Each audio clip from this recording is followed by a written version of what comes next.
ओम श्री गणेशाय नमः। श्री आशुतोषाय नमः। श्रीमद् भागवत महापुराण सप्ताह कथा एक सदग्रंथ अष्टम स्कंद अध्याय 8। इसमें समुद्र से अमृत का प्रकट होना और भगवान का मोहिनी अवतार धारण करना का वर्णन किया गया है। श्री सुखदेव जी कहते हैं, राजन, जब भगवान शंकर ने विष पी लिया तब देवता और असुरों को बड़ी प्रसन्नता हुई। वे फिर नए उत्साह से समुद्र मंथन करने लगे। तब समुद्र से कामधेनु प्रकट हुई। ब्रह्मवादी ऋषियों ने उसे ग्रहण कर लिया। उसके बाद उच्चैश्रवा नाम का घोड़ा निकला। बलि ने उसे लेने की इच्छा प्रकट की। फिर ऐरावत हाथी निकला। उसके बड़े बड़े 4 दांत थे। इसके बाद कौस्तुभ मणि निकली। उस मणि को आजाद भगवान ने चाहा। फिर कल्प वृक्ष निकला। वह याचकों की इच्छाओं को उनकी इच्छित वस्तु देकर पूर्ण करता है। इसके बाद अप्सराएं निकली। वे वस्त्रों एवं आभूषणों से पूर्ण रूपेण सुसज्जित थी और अपनी विलास भरी चितवन तथा सुंदर चाल से देवताओं को सुख देने वाली हुई। इसके बाद शोभा संपन्न स्वयं लक्ष्मी जी प्रकट हुई। वे भगवान की नित्य शक्ति हैं। उनकी शोभा की चमक से दिशाएं जगमगा उठी। इंद्र ने उन्हें बैठने के लिए आसन दिया। सभी श्रेष्ठ नदियों ने उनके अभिषेक के लिए स्वर्ण कलशों में भर भर कर जल ला दिया।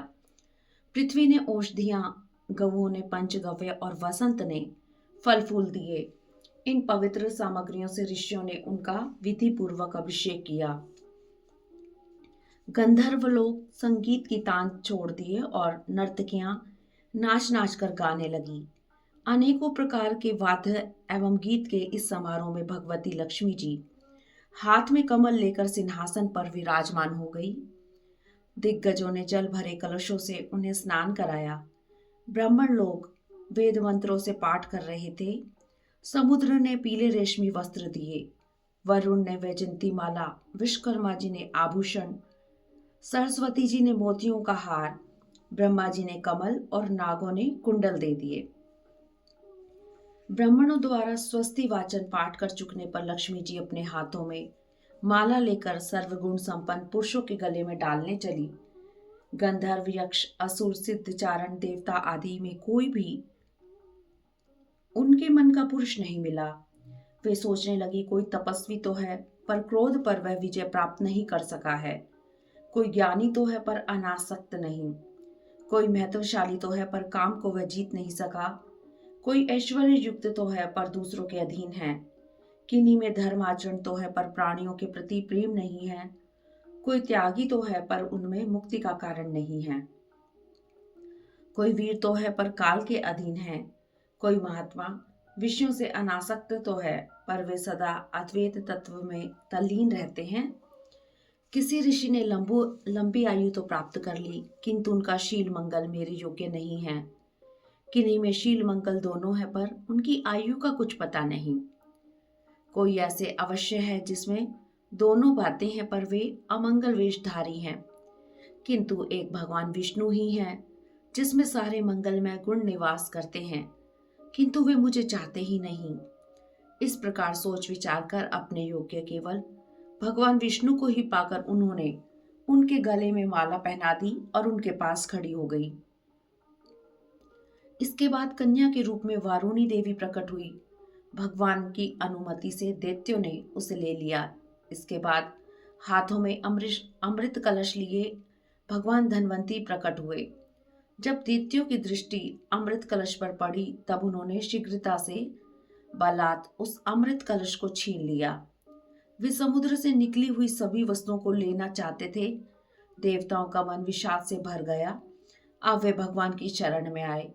उनकी दीन दशा देखकर भगवान ने उन्हें आश्वस्त किया। अमृत के लिए दैत्यों में कलह मच गया। सभी कहने लगे, मैं पहले पीऊंगा, पहले मैं पीऊंगा। इधर दैत्यों में तू मैं हो रही थी और उधर भगवान ने अद्भुत स्त्री का रूप धारण किया।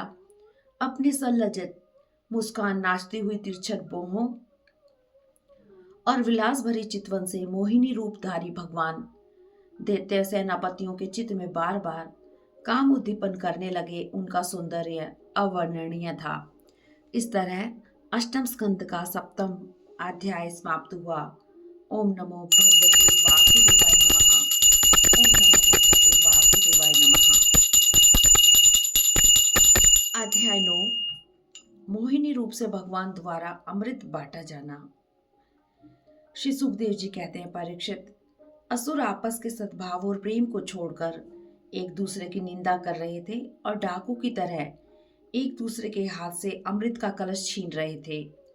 इसी बीच उन्होंने देखा कि एक बड़ी सुंदर स्त्री उनकी ओर चली आ रही है। वे सोचने लगे, कैसा अनुपम सौंदर्य है। अब वे आपस की लांग डांट भूलकर उनके पास दौड़ गए। काम मोहित होकर उससे पूछने लगे, कमल नयनी, तुम कौन हो? इतना अद्वितीय सौंदर्य तो हमने पहले कभी नहीं देखा। हम सभी कश्यप जी की संतान होने के कारण सगे भाई हैं। हमने अमृत के लिए बड़ा पुरुषार्थ किया है। तुम न्याय से इसे बांट दो, जिससे हम सब में झगड़ा ना हो। असुरों की इस प्रार्थना को सुनकर मोहिनी भगवान ने हंसकर तिरछी चितवन से उनकी ओर देखते हुए कहा, दैत्यो, कुत्ते और व्यभिचारिणी स्त्रियों की मित्रता स्थायी नहीं होती। वे दोनों ही सदा नए नए शिकार ढूंढा करते हैं। आप लोग महर्षि कश्यप की संतान हैं और मैं कुलटा स्त्री। आप लोगों को मेरे ऊपर विश्वास नहीं करना चाहिए। मोहिनी की परिहास भरी वाणी से दैत्यों के मन में और भी विश्वास हो गया। उन लोगों ने रहस्यपूर्ण भाव से हंसकर अमृत का कलश मोहिनी के हाथ में दे दिया। भगवान ने अमृत का कलश अपने हाथ में लेकर तनिक मुस्कुराते हुए मीठी वाणी में कहा, मैं उचित या अनुचित जो कुछ भी करूं वह सब तुम लोगों को स्वीकार हो तो मैं यह अमृत कलश बांट सकती हूँ। दैत्य लोग उनकी बारीकी नहीं समझे और काम मोहित उन्होंने कहा, स्वीकार है। इसके बाद एक दिन का उपवास करके सबने स्नान किया, भविष्य में अग्नि में हवन किया, गो ब्राह्मण और स्वस्थ प्राणियों को घास चारा अन्न धन आदि का यथा योग्य दान दिया तथा ब्राह्मणों में स्वस्ति अध्ययन कराया।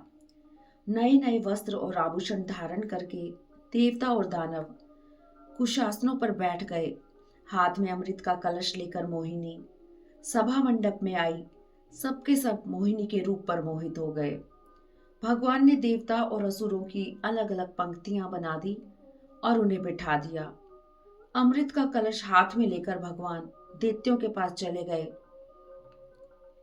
उन्हें हाव भाव और कटाक्ष से मोहित करके दूर बैठे हुए देवताओं के पास जाकर उन्हें अमृत पिलाने लगे। श्री सुखदेव जी कहते हैं, परीक्षित, असुर लोगों ने जो प्रतिज्ञा की थी उसका पालन करते हुए नहीं बोले वे उनके स्नेह पाश में बंध गए। अपने को अत्यंत बलवान समझते हुए स्त्री से झगड़ने पर अपना अपमान समझते थे, अतः चुपचाप वे बैठे रहे। राहु देवता का वेश बनाकर उनके बीच में आ बैठा और देवताओं के साथ वह भी अमृत पीने लगा। किंतु चंद्रमा और सूर्य ने उसकी पोल खोल दी। भगवान ने अपने चक्र से उसका सिर काट डाला। अमृत का संसर्ग न होने से उसका धड़ नीचे गिर गया, सिर अमर हो गया। ब्रह्मा जी ने उसे ग्रह बना लिया। वही राहु पर्व के दिन अर्थात पूर्णिमा और अमावस्या को वैर भाव से बदला लेने के लिए चंद्रमा तथा सूर्य पर आक्रमण किया करता है। जब देवताओं ने अमृत पी लिया तब भगवान ने अपना वास्तविक रूप धारण कर लिया। श्री सुखदेव जी कहते हैं, परीक्षित, देखो, देवता और दैत्य दोनों ने एक ही समय पर एक स्थान पर एक प्रयोजन तथा एक वस्तु के लिए एक विचार से एक ही कर्म किया था, किंतु फल में यह बड़ा भेद हो गया। उनमें से देवताओं ने सुगमता से अपने परिश्रम का फल अमृत पा लिया, क्योंकि उन्होंने भगवान के चरणों की रज का आश्रय लिया था, किंतु उसके विमुख होने के कारण परिश्रम करने पर भी असुरगण अमृत से वंचित ही रहे। इस तरह अष्टम स्कंद का 9वां अध्याय समाप्त हुआ। ओम नमो भगवते वासुदेवाय नमः। अध्याय 10, देवा असुर संग्राम। श्री सुखदेव जी कहते हैं, राजन, भगवान ने देवताओं को अमृत पिला दिया और सबके सामने गरुड़ पर सवार होकर चले गए। दैत्यों ने क्रुद्ध हो देवताओं के ऊपर आक्रमण कर दिया। इधर देवताओं ने एक तो अमृत पीकर विशेष शक्ति के साथ अमरत्व को प्राप्त कर लिया था और दूसरे उन्हें भगवान के चरण कमलों का आश्रय था ही। वे भी अपने अस्त्र शस्त्र से सुसज्जित हो दैत्यों से भिड़ गए। क्षीर सागर के तट पर भयंकर संग्राम हुआ। देवता और दैत्यों की वह घमासान लड़ाई देवासुर संग्राम के नाम से प्रसिद्ध है।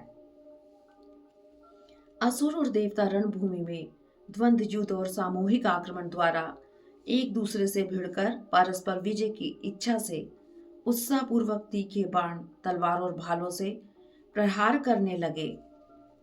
किसी की भुजा, किसी का जंग, किसी की गर्दन और किसी के पैर कट गए, तो किसी की ध्वजा, धनुष, कवच और आभूषण टुकड़े टुकड़े हो गए।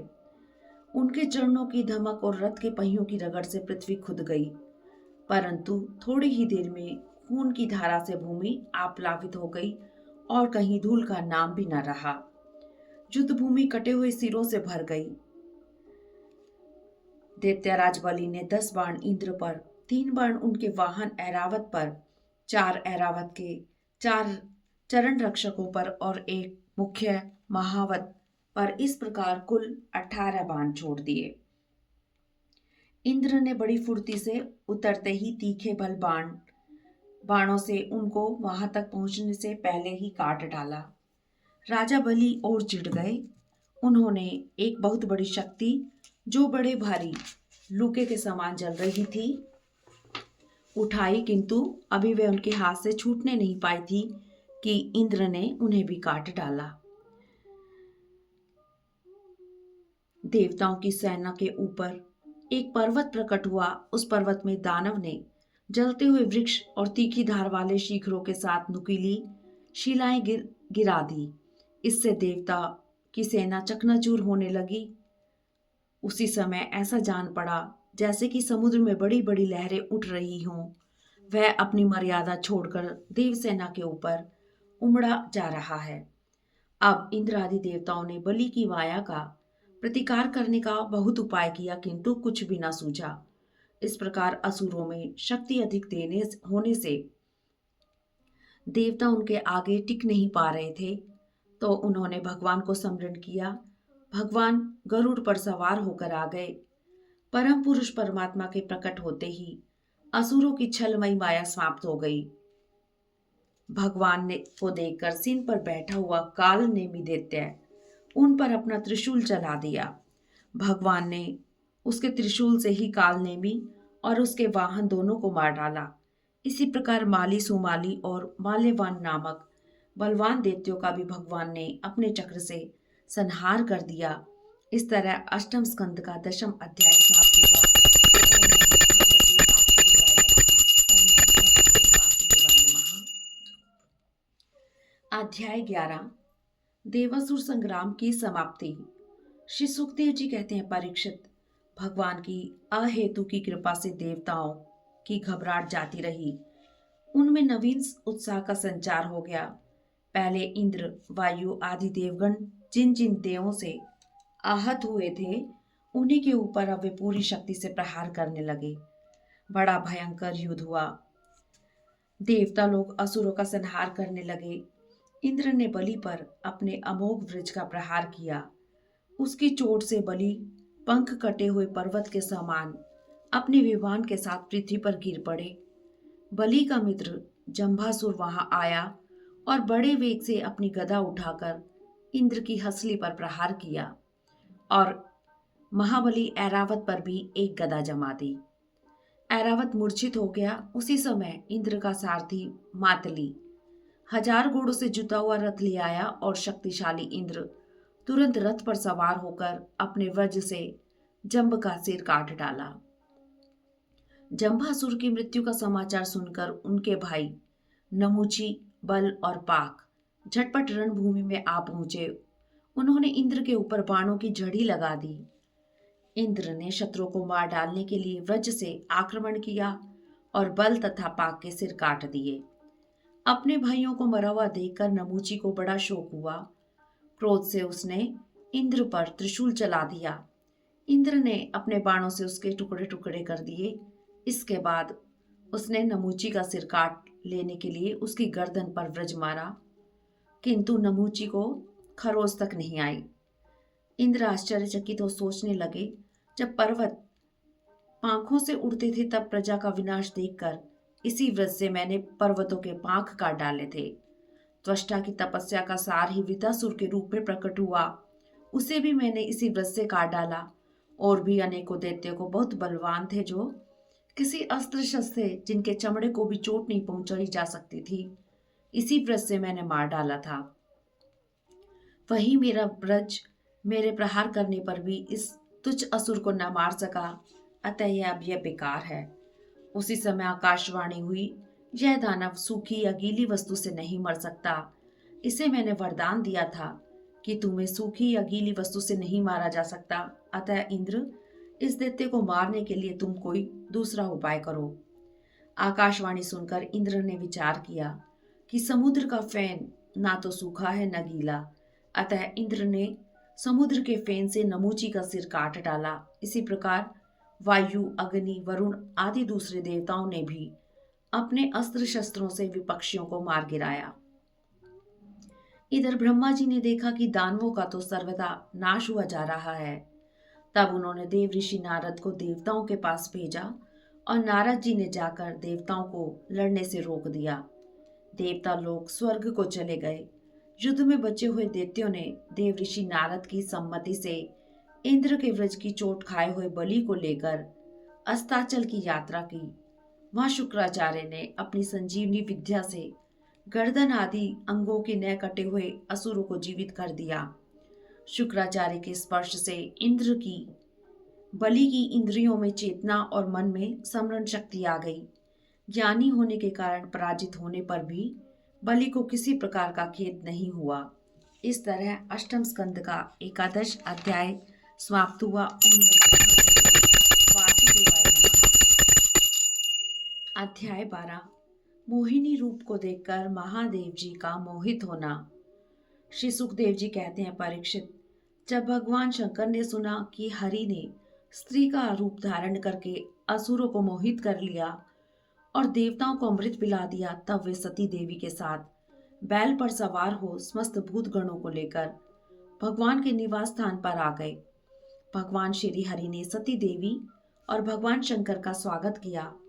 भगवान शंकर ने कहा, प्रभु, आप बहुत से अवतार ग्रहण करते हैं, तब मैं उनका दर्शन करता हूँ। अब हम आपके मोहिनी अवतार का दर्शन करने आए हैं। कृपया कर उस रूप का दर्शन दीजिए। प्रभु, जिस मोहिनी रूप से आपने दैत्यों को मोहित कर देवताओं को अमृत पिलाया, उसी का दर्शन करने हम आए हैं। श्री विष्णु भगवान ने कहा, शंकर जी, वह रूप तो कामी पुरुषों का ही आदरणीय है, फिर भी यदि आप देखना चाहते हैं तो मैं दिखाऊंगा। इस तरह कहकर वह वहीं अंतर्ध्यान हो गए। भगवान शंकर जी सती के साथ देखते हैं कि सामने एक सुंदर उपवन है। उसमें अनेकों प्रकार के वृक्ष हैं और उस पर रंग बिरंगे फूल और लाल लाल कोपलों से भरे हुए फूल खिले हुए हैं। उस उपवन में एक सुंदरी स्त्री गेंद उछालकर खेल रही है। वह सुंदरी सलज्ज से मुस्कुराकर तिरछी नजर से शंकर जी की ओर देखने लगी। बस उनका मन हाथ से निकल गया। मोहिनी का एक एक अंग बड़ा ही मनोरम था। भगवान शंकर जी उनकी ओर आकृष्ट हो गए। उन्हें मोहिनी भी अपने प्रति आसक्त जान पड़ी। उसने उनका विवेक छीन लिया। वे काम आतुर हो भवानी के सामने ही लज्जा छोड़कर उसकी ओर चल पड़े। निर्वस्त्र मोहिनी उनके पीछे अपने पीछे आते हुए शंकर जी को देखकर लज्जित हो गई। वह एक वृक्ष से दूसरे वृक्ष की ओर जाकर छिप जाती और हंसने लगती, किंतु कहीं रुकती नहीं थी। शंकर जी का मन कामवश विचलित हो गया। उन्होंने अत्यंत वेग से उसका पीछा करके उसका जूड़ा पकड़ लिया और उसकी इच्छा न होने पर भी उसे दोनों भुजाओं में भरकर हृदय से लगा लिया। मोहिनी अपने को छुड़ाकर भागने लगी।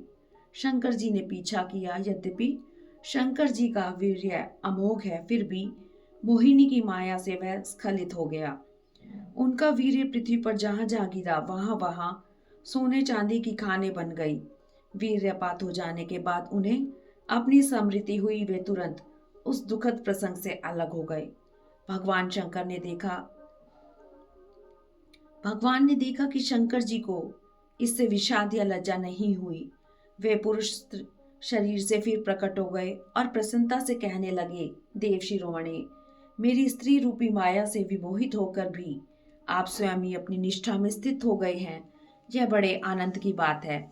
यद्यपि यह मेरे गुणमयी माया बड़े बड़ों को मोहित कर देती है, फिर भी आप कभी मोहित नहीं कर, फिर भी अब यह आपको कभी मोहित नहीं करेगी। इस प्रकार भगवान विष्णु ने भगवान शंकर का सत्कार किया। तब उनकी परिक्रमा करके उनसे विदा लेकर वे अपने गणों के साथ कैलाश को चले गए। भगवान शंकर जी ने बड़े बड़े ऋषियों की सभा में अपने अर्धांगिनी सती देवी से अपने विष्णु रूप की अंशभूता मायामयी मोहिनी का बड़े प्रेम से वर्णन किया। देवी, तुमने मुझसे उस समय जब मैं 1000 वर्ष की समाधि से उठा था, मेरे पास आकर पूछा था, आप किसकी उपासना करते हैं? वे यही साक्षात सनातन पुरुष हैं। ये कालगति एवं वेद के वर्णन से परे हैं। इनका वास्तविक स्वरूप अनंत और अनिर्वचनीय है। देवी, तुमने स्वयं भगवान विष्णु की माया देखी। तुम तो जानती हो कि मैं संपूर्ण कला कौशल विद्या आदि का स्वामी हूँ और स्वतंत्र हूँ। फिर भी उस माया से विवश होकर मोहित हो जाता हूँ। फिर परतंत्र जीव यदि उनकी माया से मोहित हैं तो उनका क्या कहना। भगवान सुखदेव जी कहते हैं, परीक्षित, जो पुरुष बार बार इसका कीर्तन करता या सुनता है, उसका उद्योग कभी निष्फल नहीं होता। मैं उन परमेश्वर के चरण कमलों में नमस्कार करता हूँ।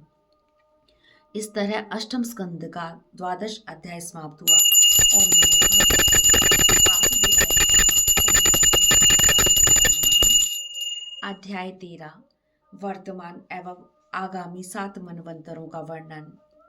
श्री सुखदेव जी कहते हैं, परीक्षित, विवस्वान के पुत्र श्राद्ध देव ही 7वें वैवस्वत मनु हैं। यह वर्तमान मनवंतर ही उनका कार्यकाल है। इक्ष्वाकु, नभग, दृष्ट, शर्याति, नरिशैंत, नाभाग, दृष्ट, करुष, पृषद और वसुमान, ये उनके 10 पुत्र हैं। आदित्य, वसु, रुद्र, विश्वदेव, मरुदगण, अश्वनी कुमार और रिभु, ये देवताओं के प्रधान गण हैं और पुरंदर उनका इंद्र है। कश्यप, अत्रि, वशिष्ठ, विश्वामित्र, गौतम, जमदग्नि और भरद्वाज ये सप्तऋषि हैं। इसी मनवंतर में अदिति के गर्भ से वामन के रूप में भगवान विष्णु ने अवतार ग्रहण किया था। विवस्वान की संज्ञा और छाया 2 पत्नियों के अतिरिक्त एक तीसरी पत्नी वड़वा भी थी।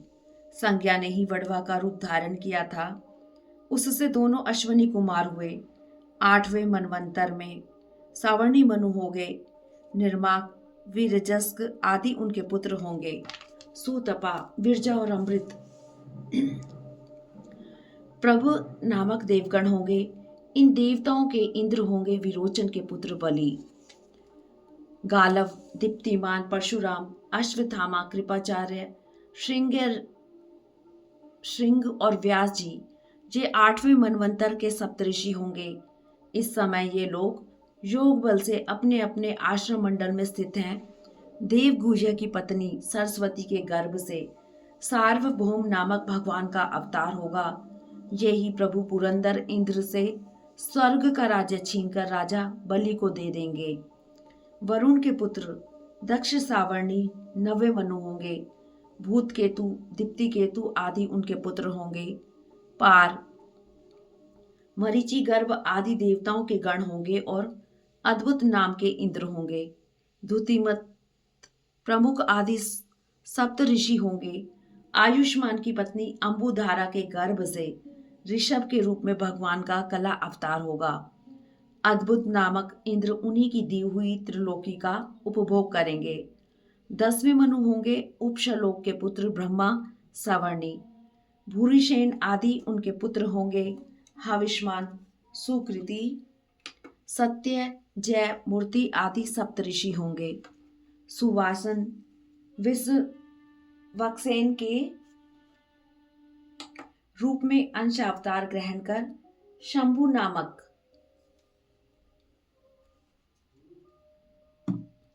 इंद्र से मित्रता करेंगे। धर्म, सावर्णी 11वें मनु होंगे। उनके सत्य, धर्म आदि 10 पुत्र होंगे। विहंगम, कामगम, निर्वाण रुचि आदि देवताओं के गण होंगे। अरुण आदि सप्तऋषि और वैधृत नाम के इंद्र होंगे। आर्यक की पत्नी वैधृता के गर्भ से धर्म सेतु के रूप में भगवान का अंश अवतार होगा और उसी रूप में वे त्रिलोकी की रक्षा करेंगे। रुद्र सावर्णी 12वें मनु होंगे। देववान उपदेव और देव श्रेष्ठ आदि पुरुष पुत्र होंगे। ऋतधामा नामक इंद्र होंगे। हरित आदि देवगण, तपोमूर्ति, तपस्वी, आग्रिदरख आदि सप्तऋषि होंगे। सत्यसहा की पत्नी सुनृता के गर्भ से सवधाम के रूप में भगवान का अंश अवतार होगा। 13वें मनु देव सावर्णी होंगे। चित्रसेन, विचित्र आदि उनके पुत्र होंगे। सुकर्म और सुत्राम आदि देवगण होंगे। दिवसपति नामक इंद्र होंगे। निर्मोक, तत्व, दर्श आदि सप्तऋषि होंगे। देवहोत्र की पत्नी वृद्धि के गर्भ से योगेश्वर के रूप में भगवान का अंश अवतार होगा और उसी रूप में भगवान दिवसपति को इंद्र पद देंगे। इंद्र सावर्णी 14वें मनु होंगे। उरु, गंभीर, बुद्धि आदि उनके पुत्र होंगे। पवित्र, चाक्षुष आदि देवगण होंगे। इंद्र का नाम होगा शुचि। अग्नि, बाहु, शुचि, शुद्ध और मागध आदि सप्तऋषि होंगे।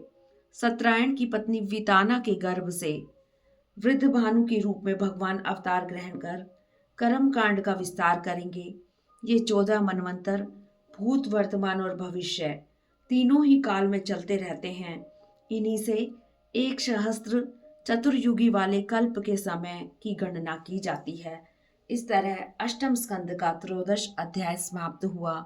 ओम नमो भगवते वासुदेवाय नमः। ओम नमो भगवते वासुदेवाय नमः। ओम नमो भगवते वासुदेवाय नमः।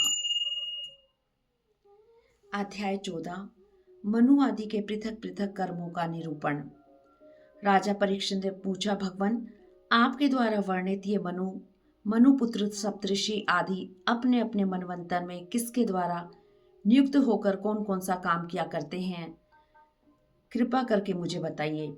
श्री सुखदेव जी ने कहा, राजन, मनुपुत्र सप्तऋषि और देवता सबको नियुक्त करने वाले स्वयं भगवान ही हैं। भगवान की प्रेरणा से मनु आदि विश्व व्यवस्था का संचालन करते हैं। सप्तऋषिगण नष्ट प्राय श्रुतियों का पुनर्साक्षात्कार करते हैं। उन्हीं श्रुतियों से सनातन धर्म की रक्षा होती है। भगवान की प्रेरणा से सभी मनु अपने अपने मनवंतर में परिपूर्ण धर्म का अनुष्ठान करवाते हैं। मनुपुत्र काल और देश का विभाग कर प्रजा पालन करते हैं। पंच महायज्ञ आदि कर्मों में जिन ऋषि, पितर, भूत और मनुष्य का संबंध है, उनके साथ देवता उस मनवंतर में यज्ञ का भाग स्वीकार करते हैं। भगवान की दी हुई त्रिलोक की अतुल संपत्ति का उपभोग और प्रजा पालन इंद्र करते हैं। संसार में यथाइष्ट वर्षा करने का अधिकार भी उन्हीं को है।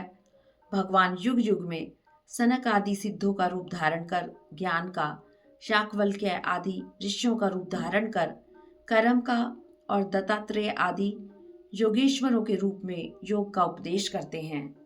वे मरीचि आदि प्रजापतियों के रूप में सृष्टि का विस्तार करते हैं। सम्राट के रूप में लुटेरों का वध करते हैं। शीत, उष्ण आदि गुणों को धारण करके काल रूप से सबका संहार करते हैं। नाम और रूप की माया से प्राणियों की बुद्धि विमूढ़ हो रही है, इसलिए वे अनेक प्रकार के दर्शन शास्त्रों के द्वारा महिमा तो भगवान की ही गाते हैं, किंतु उनके वास्तविक स्वरूप को नहीं जान पाते। राजन, इस प्रकार मैंने तुम्हें महाकल्प और अवान्तर कल्प का परिमाण सुना दिया। परीक्षित, पुराण तत्व के विद्वानों ने प्रत्येक अवान्तर कल्प में 14 मनवंतर बतलाए हैं। इस तरह अष्टम स्कंद का 14 अध्याय समाप्त हुआ। ओम नमो